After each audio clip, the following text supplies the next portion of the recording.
Security Council when he made the sulphur speech. Needless to say, Venezuela missed out.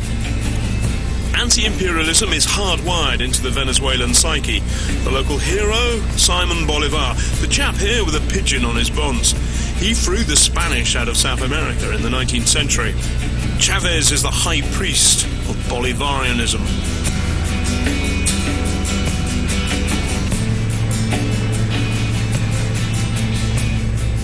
The poor, the great mass of society, are on side. For decades, they were the forgotten of Venezuelan politics. Power was in the hands of a wealthy elite. Marioxy looks after 8 children. Yeah, no, what do you like about Chavez? Bueno, Presidente Chavez, por menos. At least President Chavez has helped us here. Most of the people in the barrio are really poor. We have nothing. Now there are clinics where we can go and have medical tests. He's done so much. We just feel happy with him. That's true. More than half the population now receive free healthcare, and infant mortality has fallen. But the new clinics are needed. The barrios of Caracas are some of the most violent places on earth. Before figures stopped being issued 4 years ago, it was estimated 1 Venezuelan was murdered every hour. Check out the bullet holes. 1, 2, 3, 4, 5. All these chips here.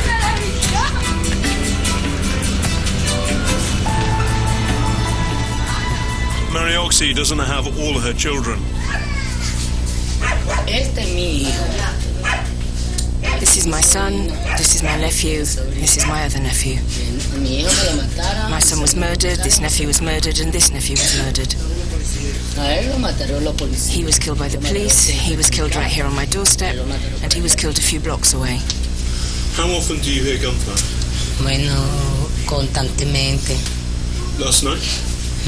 Constantly, almost every day. What about last night? Anoche has escuchado tiros? Sí. Does anybody in authority, does anybody do anything about it? Bueno, realmente muy pocos se meten para el barrio. The truth is, the police hardly come here. It seems they're scared of the local gangsters.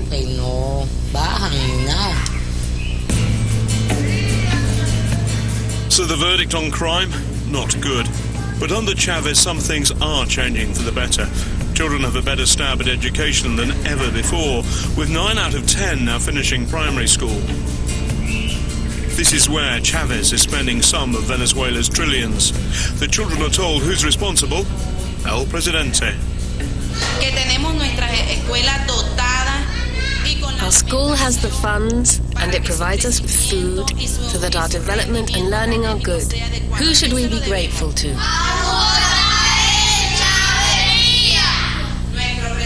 Our President of the Bolivarian Republic of Venezuela, right?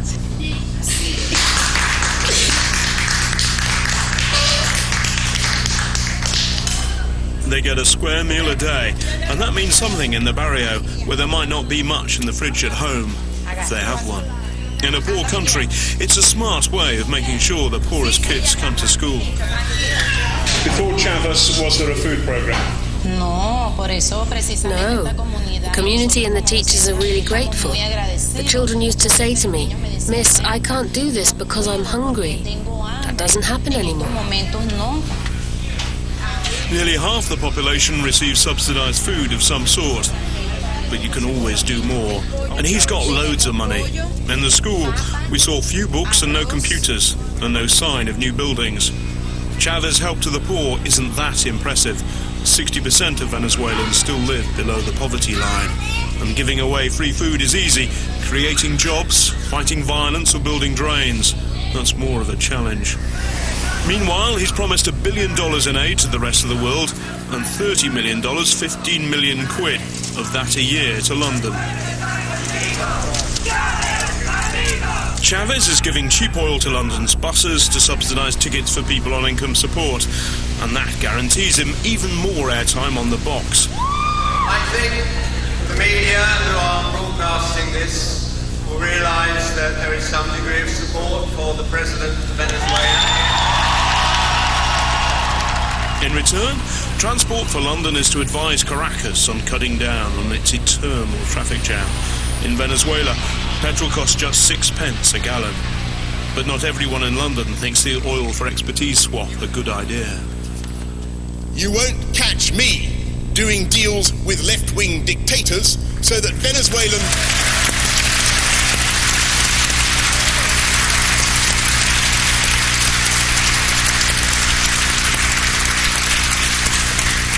So that Venezuelan slum children are effectively subsidising Transport for London. I say it's completely Caracas.